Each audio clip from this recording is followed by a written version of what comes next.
नमस्कार, आप देख रहे हैं हॉर्नबिल टीवी। हमर छत्तीसगढ़ बुलेटिन में मैं माही आपका स्वागत करती हूँ।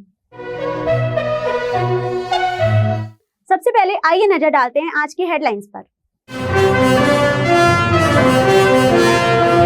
कोटा में भूपेश बघेल का भाजपा पर हमला, कहा दाल में कुछ काला नहीं, पूरी दाल ही काली। उदुदन में मारपीट और लूट का आरोप, दोनों पक्षों ने थाने में दर्ज कराई शिकायत।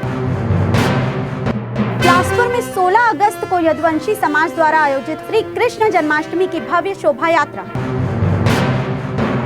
मुख्य समाचारों के बाद अब खबरें विस्तार से। बिलासपुर जिले के कोटा विधानसभा क्षेत्र में आदिवासी समाज के कार्यक्रम में शामिल होने से पहले पूर्व मुख्यमंत्री भूपेश बघेल ने कोटा विधायक अटल श्रीवास्तव के बंगले में पत्रकारों से चर्चा की। उन्होंने वोट चोरी, निर्वाचन आयोग की भूमिका, मुख्यमंत्री विष्णुदेव साय और उप मुख्यमंत्री अरुण साव को लेकर तीखे आरोप लगाए। बघेल ने कहा कि राहुल गांधी ने प्रमाण सहित प्रेस कॉन्फ्रेंस कर वोट चोरी का खुलासा किया, जिसके बाद देश भर में हलचल मच गई। छत्तीसगढ़ में कांकेर, पाली, तानाखार और टीएस सिंहदेव बहुत कम अंतर से हारे, जबकि चोरी के वोट से मोदी ने सरकार बनाई। निर्वाचन आयोग पर आरोप लगाते हुए बघेल बोले, आयोग कहता है शपथ पत्र दो, जबकि दाल में नहीं बल्कि पूरी दाल ही काली है। उन्होंने मुख्यमंत्री साय पर आदिवासी अधिकारों के हनन और खनिज संपदा मित्रों को सौंपने का आरोप लगाया। साथ ही उप मुख्यमंत्री पर तंज कसा कि उनका यहाँ कुछ नहीं चलता। बिजली कटौती पर चुटकी लेते हुए बोले, कटौती हो रही है साय। महादेव सट्टा ऐप मामले में उन्होंने सरकार से जवाब मांगा। ट्रंप टैक्स विवाद और अदानी मामले पर केंद्र सरकार को घेरते हुए कहा कि प्रधानमंत्री देश की बेइज्जती पर भी चुप हैं। एक बात है कि जिस दिन ईवीएम भी हाथ लगेगा, निर्वाचन आयोग हाथ में देते छूने नहीं देता, उसमें कैसे मैनिपुलेट होता है। जहाँ बनता है वहाँ उस देश में बैलेट पेपर से चुनाव होता है, ईवीएम मशीन बनता है। अमेरिका जैसे देश में भी ईवीएम के साथ बैलेट पेपर की काउंटिंग होती है। हमारी डिमांड तो यही है कि आप वीवीपैट लगा दिए हैं, उसकी गिनती करा लीजिए ना। कितना देर लगे? जब 3 महीने तक आप चुनाव कराते हैं तो एक दिन चुनाव कराने में क्या फ़र्क पड़ता है? गिनती करने में 1 दिन लगेगा, 2 दिन लगेगा, लेकिन लोगों के मन में संकट खत्म हो जाएगी। चुनाव निष्पक्ष होना चाहिए, किसी भी मतदाता के दिमाग में क्वेश्चन मार्क नहीं होना चाहिए। क्या छत्तीसगढ़ में वोट चोरी हुई है? बिल्कुल हुई है। मैं तो पहले दिन से कह रहा हूँ यहाँ गड़बड़ी हुई। मैं कितने बार जब ग्रामीण क्षेत्र में जाता हूँ, शहरों में जाता हूँ, अलग अलग वर्ग के लोगों से मिलता हूँ, कभी किसानों से मिलता हूँ, महिलाओं से मिलता हूँ, मजदूरों से मिलता हूँ, व्यापारियों से मिलता हूँ, तो सब लोग बोलते हैं हमने तो वोट दिया था आपको, हमारा वोट गया कहाँ। एक व्यापारी मुझे प्लेन में मिल गया, बोले भाई व्यापारी लोगों को मैं कोई तकलीफ तो दिया नहीं 5 साल, फिर मुझे वोट क्यों नहीं दिए। हालांकि वीडियो रिकॉर्डिंग नहीं करना चाहिए, लेकिन वो वीडियो रिकॉर्ड करके रखा था, देखो मैं आपको वोट दे रहा हूँ, वो मुझे दिखाया। आप व्यापारियों को मत बोलिए हमने दिया आपको वोट। तब जब किसान वोट दिए हैं, मजदूर वोट दिए हैं, व्यापारी वोट दिए, तो सरकार क्यों नहीं बनी? सवाल तो यही है। लोग भी बोल रहे, आप लोग भी बोल रहे हैं भले बहुमत मतलब 68 की मेजॉरिटी नहीं आएगी, 55-56 सीट आएगी, लेकिन कांग्रेस सरकार बन जाएगी, सारे सर्वे बोल रहे थे। राहुल गांधी संविधान लेकर चलते हैं और आप संवैधानिक संस्थाओं को चुनौती दे रहे हैं जी, चुनाव आयोग को जी। आखिर आपका विश्वास किसमें है? संविधान पे। उसकी एक संस्था है, उसकी एक संस्था है। तो अंबेडकर जी ने क्या कहा था, ये जिस दिन आखिरी बैठक हुई उस दिन अंबेडकर जी ने कहा था संविधान कितना भी अच्छा हो, लेकिन लागू करने वाला व्यक्ति यदि गलत है तो संविधान का लाभ नहीं मिल पाएगा लोगों को। आज निर्वाचन आयोग है जो आज तक के दुनिया के सबसे बड़े लोकतंत्र में चुनाव कराने का उनके पास रिकॉर्ड है, लेकिन आज निर्वाचन आयोग पिछले 10-11 साल से संदेह के घेरे में है। सब पे शंकाएँ है और इसका उस पर कोई जवाब नहीं है। यदि आप गलत नहीं हैं तो हरियाणा हाई कोर्ट के आदेश के बाद सीसी कैमरा उपलब्ध कराने का आदेश था, तो सरकार ने नियम क्यों बदल दिया ताकि सीसीटीवी ना देना पड़े। तो इसका मतलब ये है कि हर स्तर पे धांधलियाँ हो रही हैं। ऐसा नहीं लगता कि आपको कि प्रदेश में आदिवासी समुदाय को अपमानित किया जा रहा है? जैसा आपने कहा कि विष्णुदेव साय सोए हुए हैं, सैया में हैं, तो सामने चेहरे आदिवासी को रख करके पूरा खेल दिल्ली से चल रहा है। तो ये अपमान नहीं है? बिल्कुल सही आपने सवाल किया। देखो इनके काम करने का तरीका क्या है। मोदी जी पहले चुनाव हुआ, संसद के सीढ़ियों में मत्था टेका, संसद आज वो है ही नहीं, ख़त्म, दूसरे जगह चला गया। दूसरे बार अभी चुनाव हुआ तो संविधान पे मत्था टेका।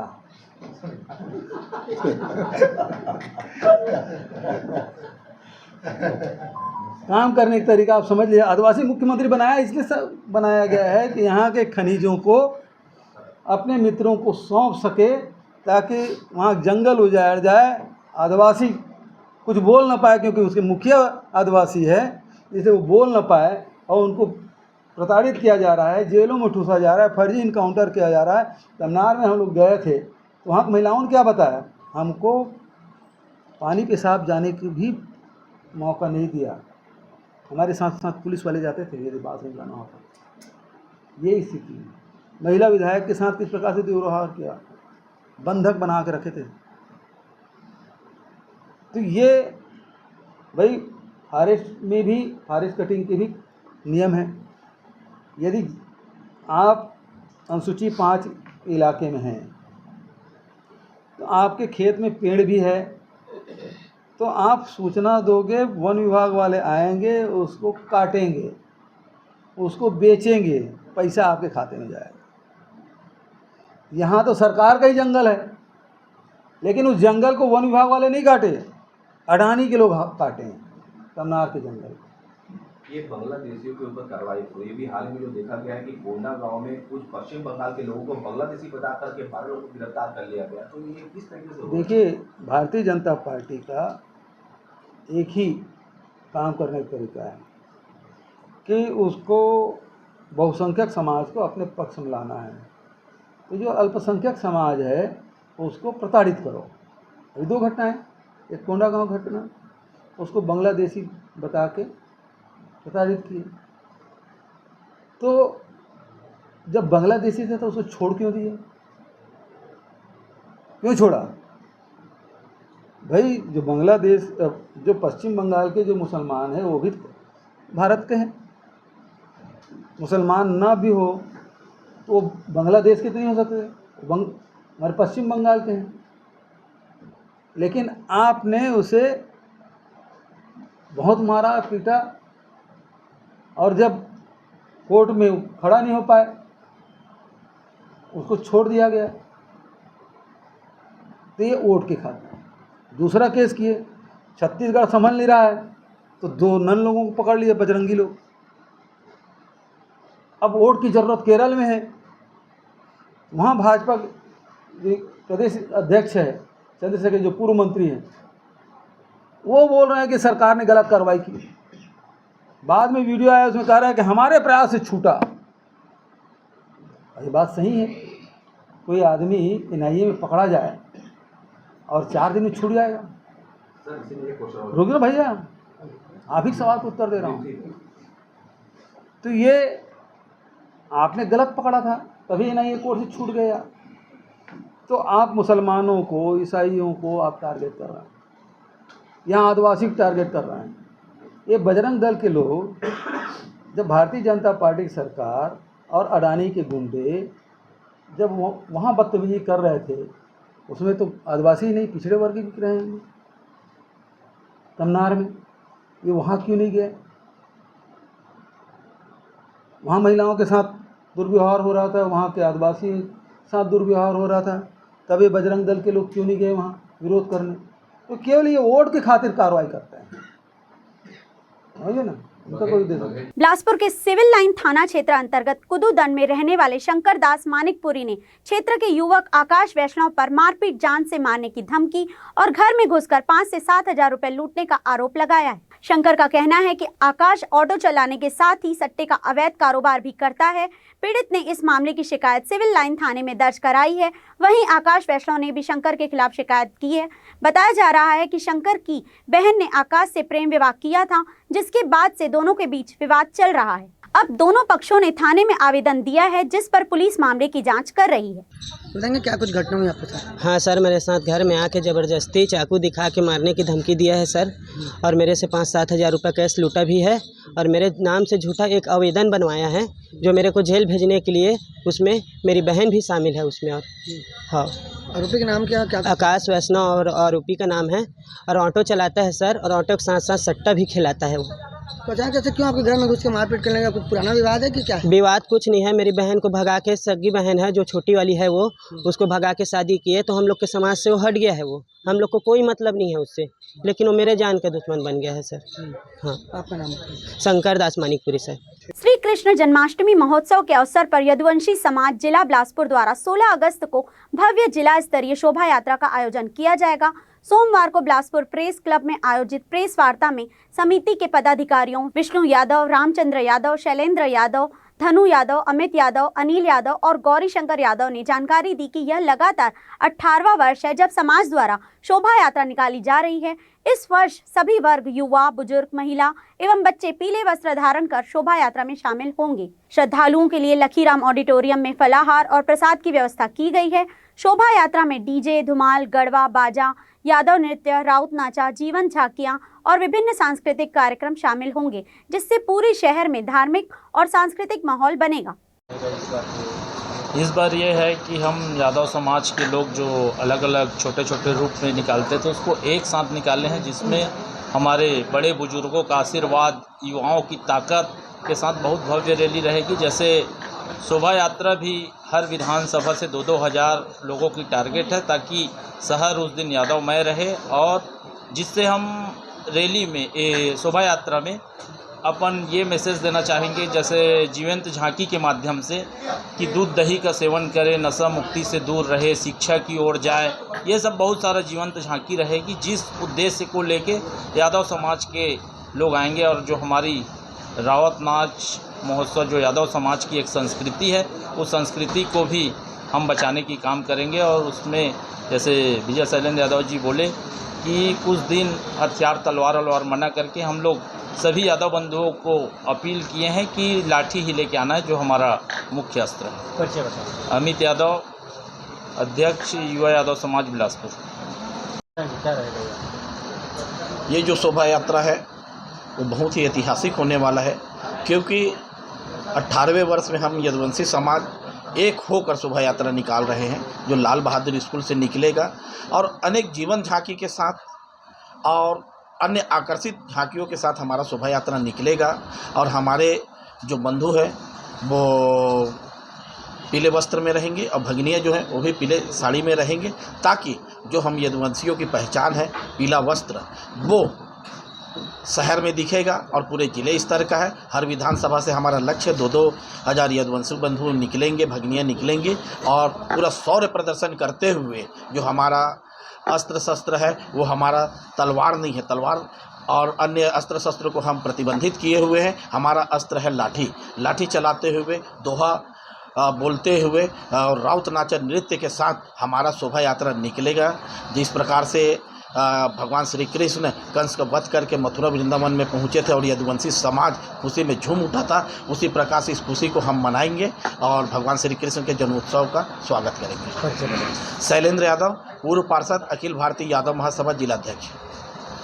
ये शोभा यात्रा का आयोजन किया जा रहा है, कब निकलेगी, क्या क्या इसका रूपरेखा रहेगा, कहाँ से निकलेगी, कहाँ का मार्ग? ये शोभा यात्रा 16 तारीख को 12 बजे लाल बहादुर शास्त्री स्कूल मैदान से निकलेगी, जो गोल बाज़ार, सदर बाज़ार होते हुए यादव जी के जो प्रतिमा है, यादव जी की जो प्रतिमा है और नेहरू चौक होते हुए ये हमारा जो है समापन लखीराम ऑडिटोरियम में होगा।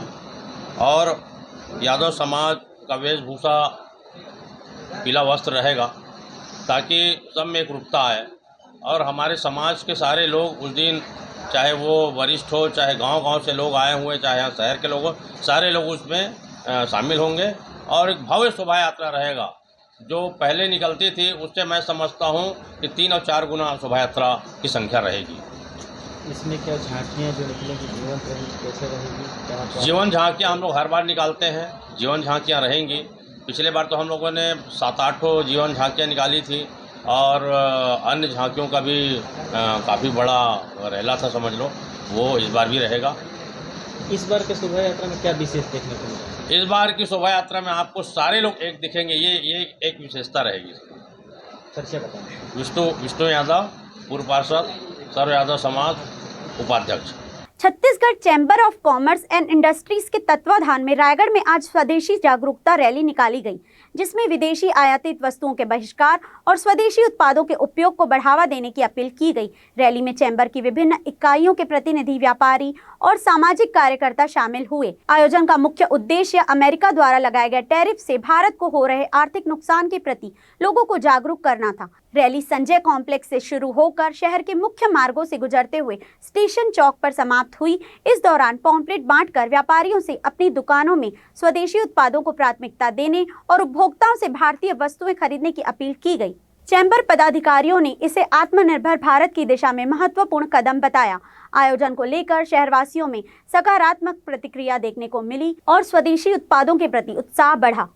ये बताएंगे